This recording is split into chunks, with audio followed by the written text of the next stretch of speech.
Should car repossession and fascism go together? Well, yeah, I think so. We are sliding now into a recession. Whether it's going to be a serious recession or whether it's going to be a weak recession,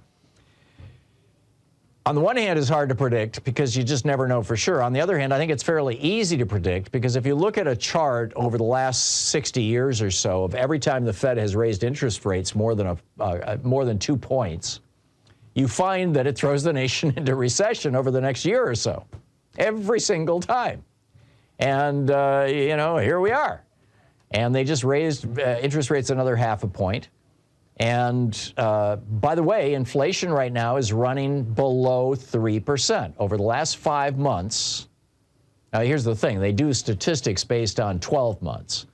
And if you go back 12 months, inflation was running at 11%. But right now it's running below 3%, and it has for 5 months, which it says to me that the Fed made a huge mistake in raising interest rates last week, as they did, and that it is going to throw us into recession.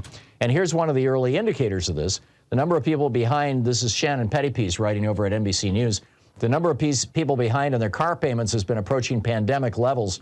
And for the lowest income consumers, the rate of loan defaults is now exceeding where it was in 2019. This is from the ratings agency Fitch. And she notes the trend is only going to continue into next year, with economists expecting unemployment to rise and household savings set to dwindle. And then they get to the part that's just nuts. I mean, the average monthly payment for a new car is up 26% in the last 3 years, since 2019, to $718 a month. Nearly 1 in 6 new car buyers is spending more than $1,000 a month on vehicles. That's just breathtaking. And then on top of that, you've got insurance, gas, repairs. I mean, at some point, we just say enough already. No. My car is, 5 years old, 6 years old now? And it runs perfect. I'm not, it's like, why would I do anything other than just keep my car? Anyway, I had an old Nissan years ago, a Nissan Sentra, I think it was, that when I gave it to my son, had 130,000 miles on it. He drove it to 200,000 miles. Anyway, so we've got that, and, the problem, I think, is that an economic crisis, which I think we're going to be sliding into next year, is always something that the right wing uses to gain power. Always.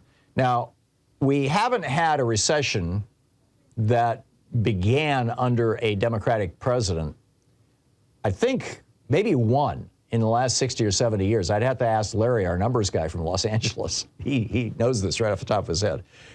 But basically, with one possible exception, every recession that we've had started during a Republican administration. But, this might be the exception. And if it is, get ready, buckle up. Because, the Republicans are going to be using this in every single way they possibly can. The Republicans also want you to think that a woke army is coming for us instead of white supremacists. That's an incredible story. I'll share that with you on the other side of the break, and then I'll pick up your calls. It's, of course, Anything Goes Holidays.